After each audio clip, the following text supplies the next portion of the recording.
Let us now begin in Allah's blessed name. What is the Khilafah? The Khilafah is state and government in Islam. What is Islam? The definition of Islam is submission to Allah.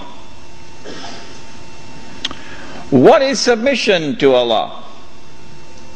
Submission to Allah is submission to Allah as Al-Malik.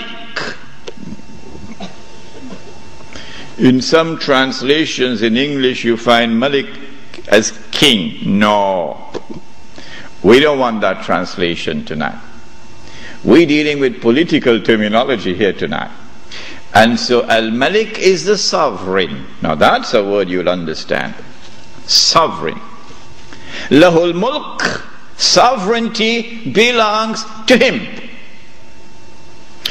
And so to submit to Allah in Islam is to submit to Allah as sovereign who possesses sovereignty. To submit to anyone else as sovereign, to declare that anyone else possesses sovereignty, is to say goodbye to Allah. Did you hear that?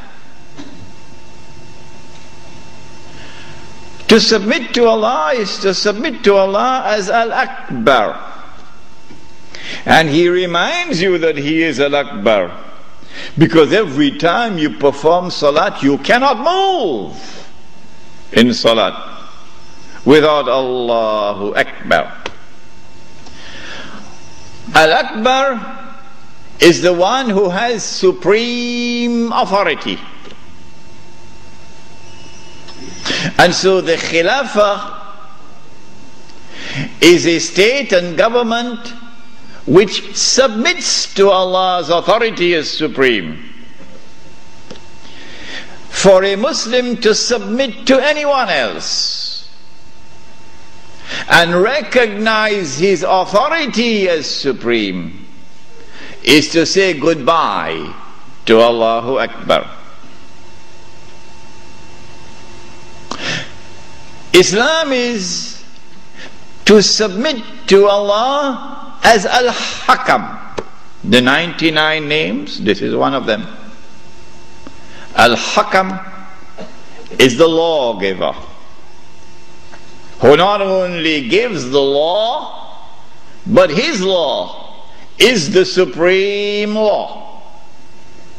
And when he makes something haram, it must be enforced as haram.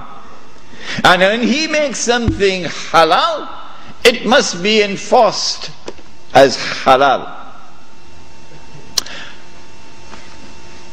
And so anyone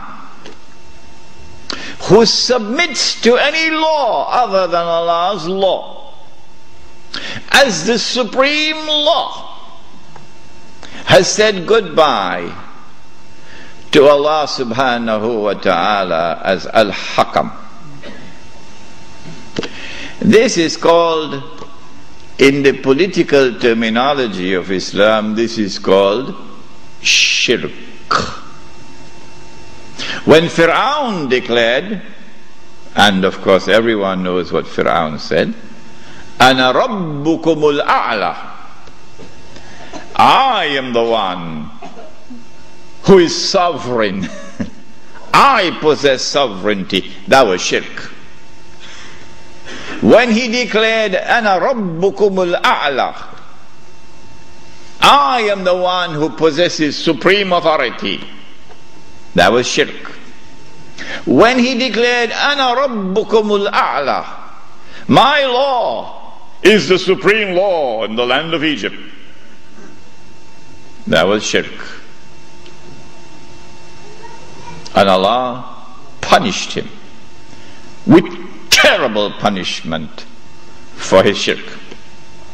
This then was the Khilafah, a system of state and government in which Muslims could submit to Allah subhanahu wa ta'ala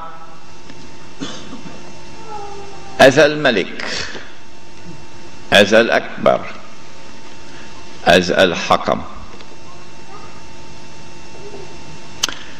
The Khilafah was destroyed. Who destroyed it? Why did they destroy it? How did they destroy it? When did they destroy it? What did they replace it with? With what was it replaced? And what is its destiny? These are awesomely important questions which very few can answer today. There is a book outside which was not written as an attack on a religious movement, the Wahhabi movement, no. It is entitled The Caliphate, the Hijaz, and the Saudi Wahhabi nation state. It's outside. And it answers all of these questions. Now then, let us begin the lecture as to who destroyed the Khilafah and why did they destroy it and how did they destroy it. When you read this book, Jerusalem in the Quran, and when you listen to the lecture next Monday, then you'll know that the Jews had in their heart, as they still have to this day, this conviction that it is their destiny. Even after Allah subhanahu wa ta'ala had expelled them from the Holy Land, even after they had lived in the wilderness for 2,000 years, it is the conviction in the heart of the Jews that it is their destiny to liberate the Holy Land of non-Jewish rule, to return to the Holy Land not as tourists, no, to return to the Holy Land to reclaim it as their own. For 2,000 years the Jews had this conviction in their heart that one day this will happen. To restore in the Holy Land the state of Israel, of Nabi Dawood alayhi salam and Nabi Sulaiman alayhi salam. And that the golden age will come back one more time. The golden age when that state of Israel, of Nabi Dawood alayhi salam and Nabi Sulaiman alayhi salam, was the ruling state in the world. That age will come back one more time. And so the state of Israel, when it is restored, will eventually become the ruling state in the world. This was the conviction of the Jews. You and I, from the Quran and from the Sunnah, from the Hadith of the Prophet ﷺ, we would know about the magnificent deception of Al-Masih al-Dajjal, who liberates the Holy Land in 1919, liberates the Holy Land of non-Jewish rule, who brings the Jews back to the Holy Land not as tourists but to reclaim it as their own between 1919 and 1948, who restores a state of Israel in the Holy Land in 1948 and convinces the one-eyed Jews that this is the Israel of Nabi Dawood alayhi salam and Nabi Sulaiman alayhi salam. But of course it is not, it is an impostor. But they accept it and they embrace it. And that this Israel is about to become the ruling state in the world, replacing the United States of America. Those who differ with me, who say, well, we never read this in our books, where did he get this from? This must be false. My answer to them is just wait and see. Just wait and see. If this is to be accomplished, and the golden age of the Jews is to return one more time, and they are to rule the world, how will they do it? They will need globalization to bring all of mankind together as one global society.